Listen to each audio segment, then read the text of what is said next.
Hello, what's up? This is reignmanguerra and this is Tech Diario para sa ulo ng mga balita. Sa Pinoy Techno Guide, Infinix Smart 10 full specs and official price in the Philippines. So, mayroon na akong budget smartphone na papasok from Infinix. Sulit kaya ang specs nito? Sa Yugatech, Redmi Pad 2, this is 4G specs in the Philippines. So another tablet budget na naman, pero this one baka magustuhan nyo kasi medyo promising yung kanyang specs kahit na budget entry na nito. Sa Giz Guide, Infinix XPad GT 13-inch 144Hz gaming tablet arrives in Philippines for 17,999.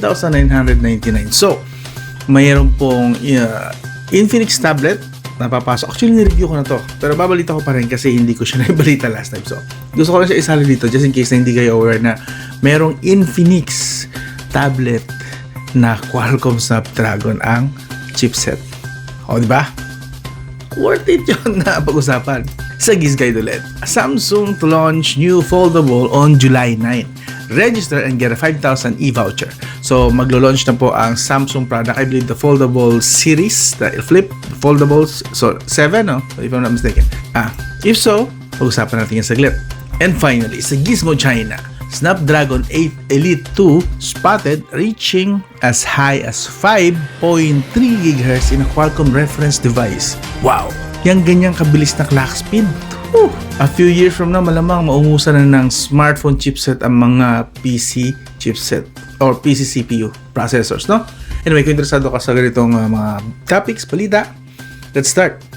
Sa unang topic, sa Pinoy Techno Guide, Infinix Smart 10 full specs and official price in the Philippines. So, meron na pong specs actually for Infinix Smart 10 just in case na budget users kayo. This will have 6.67-inch HD+, that's 720p. Siyempre, IPS LCD. This is budget, so don't expect na mataas ang specs. But, you have to understand na this one, very good po ito kasi yung gagamitin niyan chipset ay Tiger series. Unisoc T7250, that's 12 nanometer nga lang. Medyo hindi na siya efficient. But, again, this is budget smartphone. So, 20:9 aspect ratio, 120Hz screen refresh rate. Ano pa? Smooth! 700 nits, pwede sa mga tropa nating rider, at punch hole na selfie camera.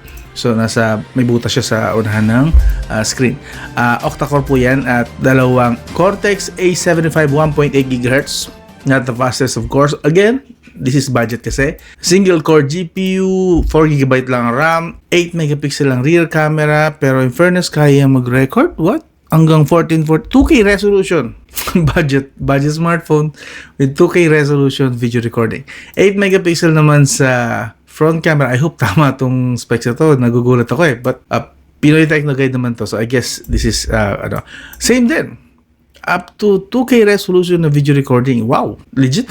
Legit to, no? 64GB, 128GB, and 256GB na storage po ang variants na pwede nyo pagpilian.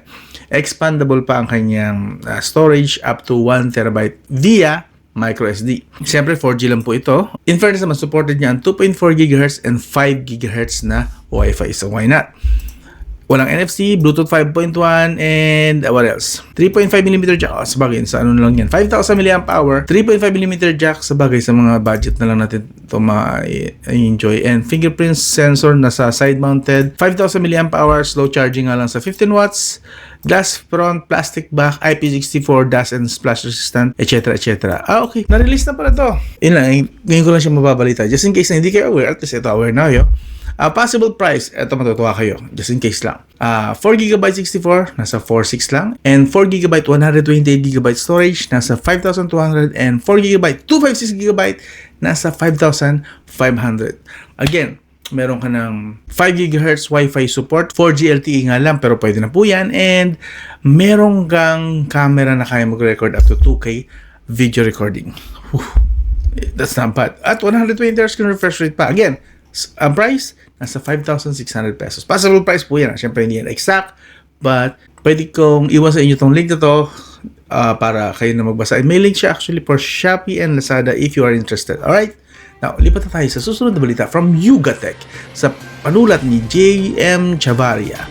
Kanina panulat yung kanina? Sa panulat ni Daniel Gubalani. And then kay boss naman, boss J.M. Chavaria, Redmi Pad 2 4G lang po ito. Specs, price in the Philippines, 4G kasi I believe, kung tama ang memory ko, this is just using the Helio G100. So that's why it's just 4G ang kanyang mobile data. Okay. Introductory price, tama ba? No, starting price niya is 10,500 pesos for an 11-inch tablet. Mind you, this is an 11-inch tablet. Ayan, at 2.5K resolution pa na IPS LCD. Supported niya ng 90Hz screen refresh rate. Actually, meron dito specs. Ito na pala, isa-isa ko pa. Yan, ito, 600 nits. Helio G100, like I said. Huwag na natin basahin yung ultra na yan. Helio G100 pa rin yan. 6GB, 8GB ang pagpipilian na RAM, and 128GB and 256GB storage naman sa UFS 2.0 pwede pagpilian. Expandable siya, in fairness, up to 2TB, and 8 megapixels sa rear camera, isa lang single camera, and 5 megapixels sa front. So don't expect na grande yung camera nito ha. But this one, magagamit nyo na at least kung ganito kalaki at ganito kataas ang resolution. Solid to sa panooran. Netflix, videos, YouTube, 4K, mga videos ko, 4K po. Yun. 4G LTE, Wi-Fi 5. What does this mean? Alam ko 0.5 GHz ang Wi-Fi, ang Helio G100 eh. But anyway, Bluetooth 5.3, GPS, may 3.5mm jack siya in fairness ha. Face unlock, wala siyang fingerprint. Quad stereo speakers, 4 daw na speakers, that's tuned by Dolby Atmos, and Android 15 po siya, HyperOS 2.0. At ang laki ng battery, 9,000, dapat lang kasi this has 11-inch, remember 11-inch na screen, so dapat talaga malaki ang battery nito. Available siya in graphite, gray, and mint green colorways. Okay, ito ang possible na itsura niya, which think naman decent, maganda. Possible price, 12,000 and 14,000. Okay, via Shopee. So, iwan ko link dito sa video description in case na interesado kayo. Introductory price niya yung 10,500 nga talaga. 11,999 or 12,000 yung regular price. Pero introductory price is 10,500 pesos and 12,500 respectively.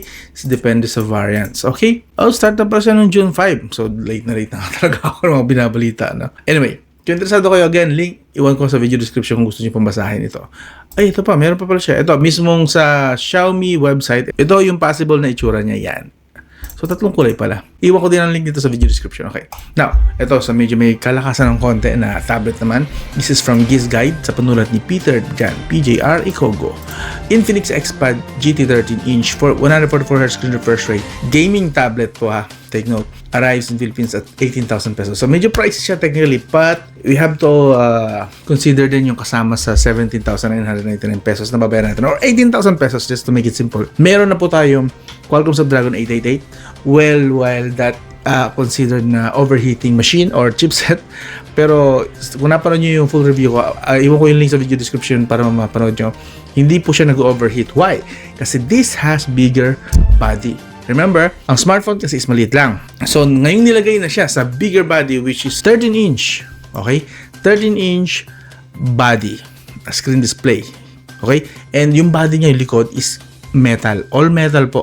Naintindihan nyo ba? So, that means mabilis siyang makakapag-spread ng init. Mabilis siyang i-distribute ang init. Yes, possible pa rin na uminit yan, pero mas mabilis siyang mai-distribute yung init kasi nga, malaki na yung body this time and metal pa. And not to mention, optimized na sigurado to kasi ang tagal na rin naman ng Qualcomm Snapdragon 888. Dating flagship chipset po ito, just so you know, kung di po kayo familiar.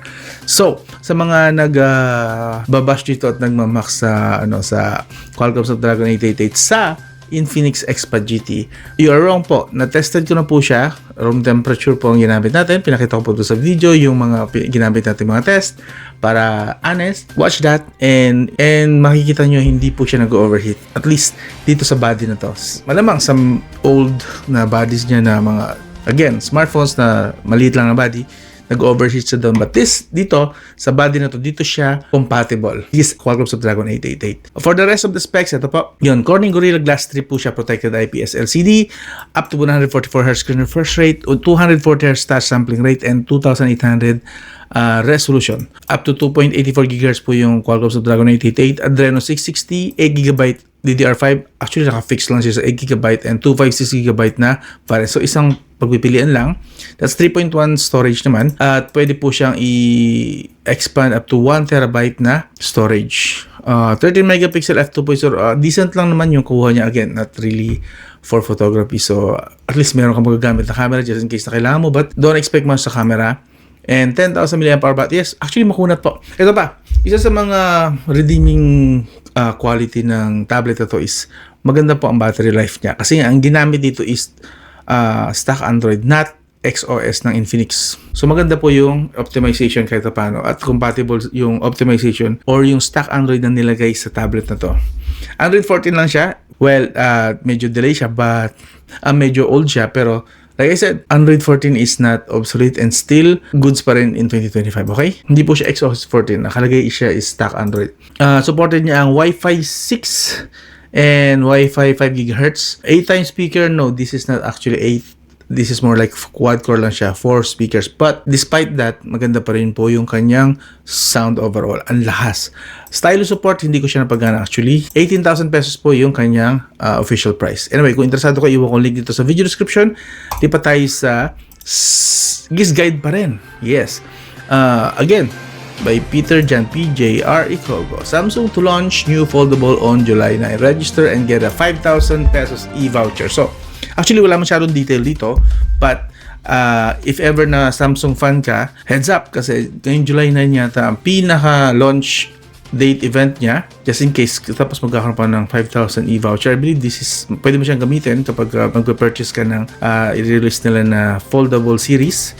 Ito the company also revealed that those who will register for the event online will get 5,000 peso e-voucher and a chance to win may chance to win a brand new Galaxy Tab S10 Ultra. Oh, anyway, that's raffle naman yan, but still, but chance is a chance. Next, according to Samsung's press release, the next generation Galaxy devices are being reimagined around the new AI-powered interface, supported by breakthrough hardware built to unlock their full potential. Sure.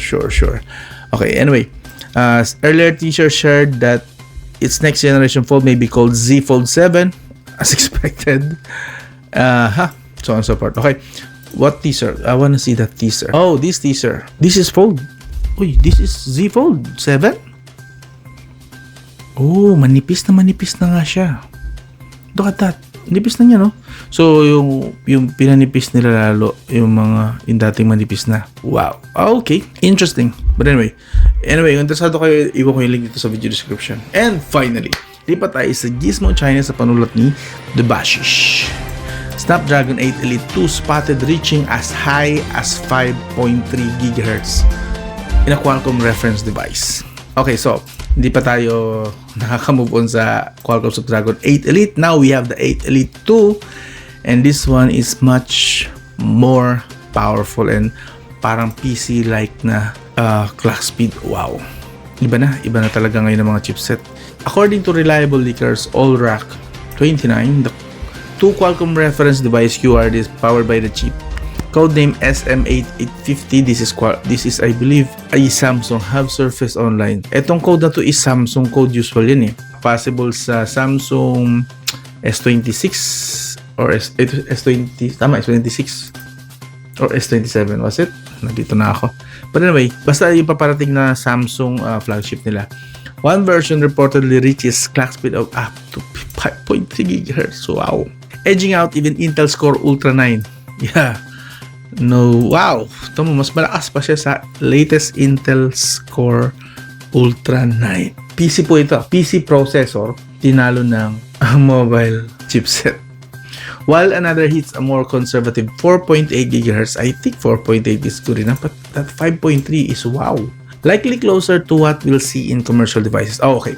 So, possible na ito lang ang gamitin talaga nila. Pero, if ever, kaya hanggang 5.3. Pero, for commercial purposes, at siguro para for safety na rin, hindi maging prone sa overheating, ilalagay nila yan sa 4.8 GHz. And it's for Galaxy. Oh, yeah, I knew it. Samsung to. Okay. For reference, the regular Snapdragon 8 Elite and it's for the Samsung Galaxy version on S25 series hit 4.32 and 4. Okay, ito yung 8 Elite. But still, I believe the SM8850 is the usual code na ginagamit ng Samsung para sa kanilang mga smartphones. The 8 Elite 2 is expected to be built on TSMC 3nm process.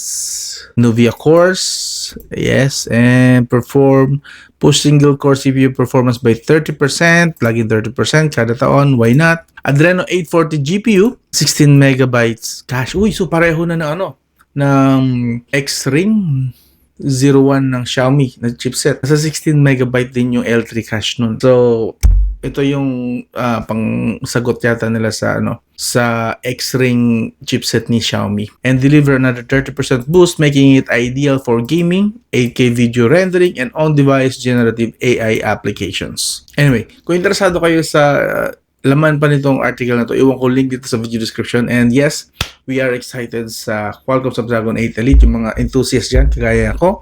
Well, let's see. Okay? Sa unang 8 Elite, sa dalawang device na 8 Elite na na-test ko, I'm not really impressed. But yeah, still, maganda pa rin ang performance na pinakita niya. And slightly prone sa overheating.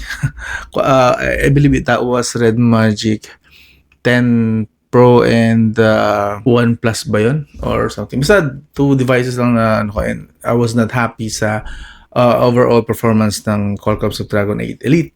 But I hope na fix na nila yung problem sa 8 Elite 2. Otherwise, but still, it's a promising competition, especially sinasabayan sila ngayon ni Xiaomi, the X-Ring chipset. Wow. Anyway, ano masasabi nyo sa unang Qualcomm Snapdragon 8 Elite and itong expectations nyo dito sa Qualcomm Snapdragon 8 Elite 2? And for the rest of the topic na pinag-usapan natin, yung Infinix Smart 10, Redmi Pad 2, Infinix XPad GT, and the upcoming Samsung foldable smartphones. Yun lang. Kung nagustuhan nyo yung ganitong videos, nagmamarites lang tayo sa tech community natin. I hope consider mo subscribe, like, and share. Hanggang doon lang. This is Reignmanguerra and this is the Tech Diaryo. Okay? Second channel ko po ito sa mga hindi po aware. Second channel po ito, wherein ang tinatake lang natin is mga tech news. Tech news. Okay? Yun lang. I'll talk to you again soon.